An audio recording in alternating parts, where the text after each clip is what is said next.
श्री शिवाय नमस्तोभ्यम हर हर महादेव। देखिए दोस्तों, आज का ये वीडियो बहुत ही ज्यादा खास होने वाला है। 29 सितंबर को शुक्रवार के दिन भाद्रपद पूर्णिमा का दिन है और यह जो पूर्णिमा की तिथि है ये बहुत ही ज्यादा खास होने वाली है, क्योंकि यह जो पूर्णिमा है ये भाद्रपद की पूर्णिमा है। तो देखिए दोस्तों, आज का ये वीडियो जीवन की सारी समस्याओं को दूर करने वाला है। देखिए दोस्तों, शुक्रवार का दिन है और साथ ही साथ पूर्णिमा का दिन है, तो इस दिन बहुत ही अद्भुत संयोग बन रहा है। देखिए दोस्तों, भगवान शिव ने चंद्रमा को अपने मस्तक पर धारण कर रखा है, इसीलिए ये बहुत खास हो जाती है शुक्रवार की पूर्णिमा तिथि। और यह जो पूर्णिमा तिथि है इस साल की सबसे बड़ी पूर्णिमा तिथि होने वाली है। तो देखिए दोस्तों, इस उपाय को करने से आपकी रूठी हुई किस्मत चमक जाएगी और आपके शरीर के जितने भी रोग हैं वो सभी समाप्त हो जाएंगे और चंद्र ग्रह हैं वो मजबूत हो जाएंगे, मजबूत अवस्था में हो जाएंगे। तो देखिए दोस्तों, आज की इस वीडियो में हम पूज्य गुरु जी द्वारा बताए गए पूर्णिमा के 2 महा उपाय बताने वाले हैं जो चमत्कारी बहुत ही ज्यादा सिद्ध होते हैं। तो देखिए दोस्तों, पूज्य गुरुदेव की कथा को सुन करके और समझ करके आपको समझाने का पूरा प्रयास करूंगा। तो इसीलिए दोस्तों, वीडियो में आगे बढ़ने से पहले वीडियो को लाइक करें और आप भी भगवान शिव के अनन्य भक्त हैं तो हमारे चैनल को सब्सक्राइब करें और कमेंट में ओम नमः शिवाय जरूर लिखें। तो दोस्तों, जो पहला जो उपाय है आपको विशेषकर शहद की 7 बिंदियों से करना है और यह जो उपाय है जो आपकी हर प्रकार की कोई सी भी बड़ी से बड़ी मनोकामना को सिद्ध करने वाला है।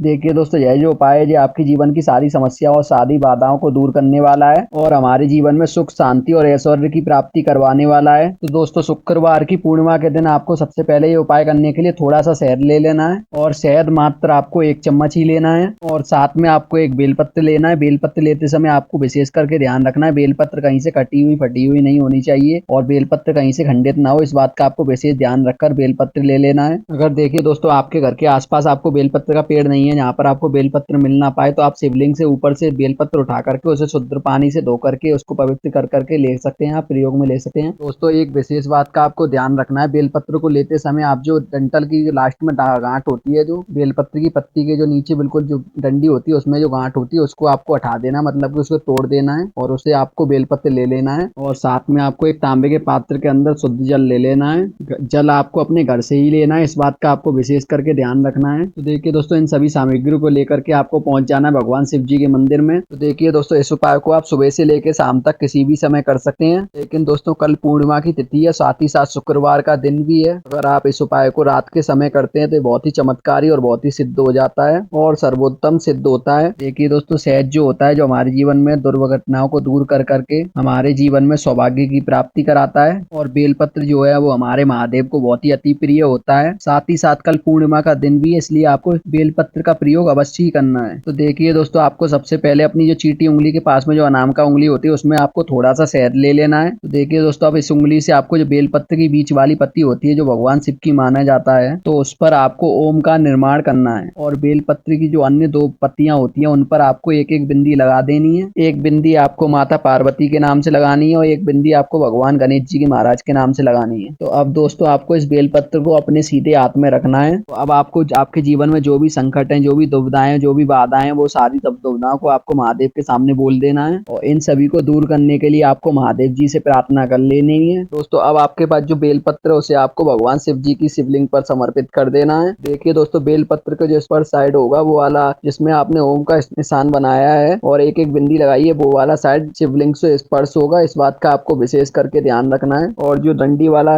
भाग है वो आपको जलाधारी की ओर रखना है। तो इस प्रकार से आपको यह बेलपत्र समर्पित कर देना है। तो दोस्तों, अब आपको शहद से शिवलिंग पर 7 बिंदियों का निर्माण करना है। देखिए दोस्तों, जो बिंदियां आपको माता शोक सुंदरी वाले स्थान से प्रारंभ करना है और जलाधारी पर इन बिंदियों का आपको अंत करना है, यानी कि आपको पहली बिंदी माता शोक सुंदरी वाले स्थान से प्रारंभ करनी है और 7वीं जो अंतिम बिंदी आपको जलाधारी वाले स्थान पर लगा देनी है, यानी कि यह जो बिंदियां हैं आपको उतरते हुए लगानी है। उतरते हुए आपको इसलिए लगानी है, आपके जीवन में जितनी भी समस्याएं वो सारी उतरनी चाहिए, मतलब सारी खत्म हो जानी चाहिए, इसलिए आपको उतरते हुए ये बिंदियां लगा देनी है और प्रत्येक बिंदी को लगाते समय आपके जीवन में जो भी समस्या है वो आपको महादेव जी से कहते हुए जाना है और बिंदी लगाते जानी है। तो इस प्रकार से आपको शिवलिंग पर 7 बिंदियों का निर्माण कर देना है। अब जो दोस्तों आपके पास एक तांबे के लोटे में शुद्ध जल है वो भी आपको भगवान शिव जी की शिवलिंग पर समर्पित कर देना है, श्री शिवाय नमस्तोभ्यम इस मंत्र का जाप करते हुए और 2 मिनट आपको शिवलिंग के पास बैठ करके अपनी जो भी समस्या है वो आपको महादेव जी से कह देना है और इन्हें दूर करने के लिए आपको महादेव जी से प्रार्थना कर लेनी है। तो दोस्तों, अब हम बात बात कर लेते हैं पूज्य गुरु जी द्वारा बताए गए इस पूर्णिमा पर किए जाने वाले दूसरे उपाय के बारे में। दोस्तों यह जो उपाय है जो आपकी किसी भी प्रकार की बड़ी से बड़ी मनोकामना को पूर्ण करने के लिए है। अगर आपके जीवन में दुर्भाग्य बहुत अधिक है, दरिद्रता बहुत अधिक है, लेकिन आप कई बार मेहनत बहुत अधिक करते हैं लेकिन आप उसमें सफल नहीं हो पाते हैं, और आपके जीवन में किसी न किसी प्रकार का दोष लगा हुआ है या फिर किसी अन्य कारण से आपके घर में धन प्राप्ति नहीं हो पा रही है, तो आपको यह उपाय जरूर करना चाहिए। तो देखिए दोस्तों, इस उपाय को करने के लिए आपको सबसे पहले लेना है एक चावल का दाना। चावल का दाना लेते समय आपको एक विशेष बात का ध्यान रखना है, चावल का दाना कहीं से भी खंडित नहीं होना चाहिए, टूटा वूटा नहीं होना चाहिए। इस बात का आपको ध्यान करके एक चावल का दाना ले लेना है, और इसी के साथ में आपको एक बेलपत्र लेनी है। बेलपत्र भी कहीं से खंडित नहीं होनी चाहिए, टूटी वूटी कटी पटी नहीं होनी चाहिए। इस बात का आपको विशेष ध्यान करते हुए बेलपत्र भी ले लेना है, और बेलपत्र के जो अंत में गांठ में जो डंडल होता है उसको भी आपको हटा देना है, और साथ ही साथ आपको अपने घर से तांबे के पात्र में शुद्ध जल ले लेना है। तो दोस्तों इन सभी सामग्री को लेकर के आपको पहुंच जाना है भगवान शिव जी के मंदिर में। तो देखिए दोस्तों, पूज्य गुरु जी ने कहा है ये उपाय आप सुबह से लेकर शाम तक किसी भी समय कर सकते हैं। तो देखिए दोस्तों, आपके पास जो सबसे पहले एक चावल का दाना है वो आपको भगवान शिव जी की शिवलिंग पर समर्पित कर देना है, श्री शिवाय नमस्तुभ्यम इस मंत्र का जाप करते हुए। तो दोस्तों अब आपके पास जो एक बेलपत्र है उसको आपको अपने हथेली पर रखना है। तो आपकी जीवन में जो भी आपकी मनोकामना है, जो भी आप विशेष मनोकामना के लिए इस उपाय को कर रहे हैं, वो आपको महादेव जी के सामने आपको ये मनोकामना रख देनी है। दोस्तों यह बेलपत्र भी अब आपको भगवान शिव जी की शिवलिंग पर समर्पित कर देना है। दोस्तों बेलपत्र को आपको किस प्रकार से समर्पित करना है, बेलपत्र को आपको जो जलाधारी वाला स्थान है उसकी तरफ आपको बेलपत्र की डंडी करनी है, इस बात का आपको विशेष ध्यान रखना है, और पत्ती वाला भाग आपको शिवलिंग की तरफ रखना है। इस प्रकार से आपको ये बेलपत्र समर्पित कर देना है। तो देखिए दोस्तों, अब आपके पास जो एक लोटा तांबे के लोटे में शुद्ध जल अपने घर से लाया हुआ उसको भी आपको भगवान शिव जी की शिवलिंग पर धीरे धीरे पतली धार में आपको भगवान शिव जी की शिवलिंग पर समर्पित कर देना है। दोस्तों जल समर्पित करते समय आपको श्री शिवाय नमस्तुभ्यम इस मंत्र का जाप करते रहना है लगातार। तो देखिए दोस्तों, इन दोनों महाउपायों में से आपको जो भी उपाय उचित लगे आप वो वाला उपाय कर सकते हैं। तो दोस्तों यकीन मानिए, पूज्य गुरु जी ने कहा है अगर इन दोनों उपायों को अगर हम कर लेते हैं हमारे जीवन में कभी भी किसी भी प्रकार की कोई समस्या नहीं आती, धन को लेकर के हमारे जीवन में कभी भी कोई दिक्कत नहीं आती, बीमारी को लेकर के हमारे जीवन में कभी भी कोई दिक्कत नहीं आती। अगर हम उन उपायों को कर लेते हैं, भोलेनाथ ऐसी कृपा करते हैं हमारे जीवन में कभी भी किसी भी बात की कमी नहीं होती, और हमारे पूरे परिवार में कभी भी कलेश ग्रह कलेश नहीं रहता है। और हम इन उपायों को कर लेते हैं तो हमारे जीवन में हमेशा खुशहाल मौसम ही बना रहता है, खुशहाल जीवन ही हम जीते रहते हैं, हमारे घर में कभी भी किसी भी बात की कमी नहीं रहती है। तो दोस्तों इन उपायों को आप जरूर कीजिए और आप देखेंगे आपके जीवन में कभी भी किसी भी बात की कमी नहीं रहेगी। भोला भंडारी ऐसी कृपा करेगा आपके जीवन में कभी भी किसी भी बात की कमी नहीं रहेगी। तो दोस्तों जो भी व्यक्ति पूर्णिमा के दिन इन उपायों को करता है उसके जीवन में कभी भी किसी भी बात की कमी नहीं रहती है। पूज्य गुरुदेव ने अपनी कथा में स्वयं बताया था। तो दोस्तों इन उपायों को आप जरूर कीजिएगा, और विशेष करके आपको ये दोनों उपाय जरूर करने चाहिए जिससे कि आपके जीवन में कभी भी किसी भी बात की कमी ना रहे। भोला भंडारी आपकी झोली जरूर भर देगा, और आप इस पूर्णिमा तिथि पर इन दोनों उपायों को जरूर करें। और दोस्तों मैं तो भोले बाबा से ऐसी ही कामना करता हूँ आपकी हर मनोकामना जरूर पूरी हो जाए, आपके घर में कभी भी धन दान की कमी ना रहे। भोला भंडारी ऐसी कृपा करे आपके जीवन में किसी भी बात की कमी ना रहे और आप अपना जीवन खुशहाल तरीके से जी सकें, इसलिए मैं तो ऐसी ही प्रार्थना करता हूँ भोले भंडारी से। तो दोस्तों इन दोनों उपायों को आप जरूर कीजिएगा और आप देखेंगे आपके जीवन में खुशहालपन आ जाएगा और आपके जीवन में कभी भी किसी भी बात की कमी नहीं रहेगी। तो दोस्तों वीडियो अच्छी लगी है तो वीडियो को लाइक करो, साथ ही साथ चैनल को भी सब्सक्राइब कर दें, और आप भी भोले बाबा के अनन्य भक्त हैं, अनन्य सेवक हैं, तो कमेंट में ओम नमः शिवाय जरूर लिखें। तो दोस्तों मिलते हैं अगली वीडियो में। ओम नमः शिवाय, श्री शिवाय नमस्तुभ्यम, हर हर महादेव।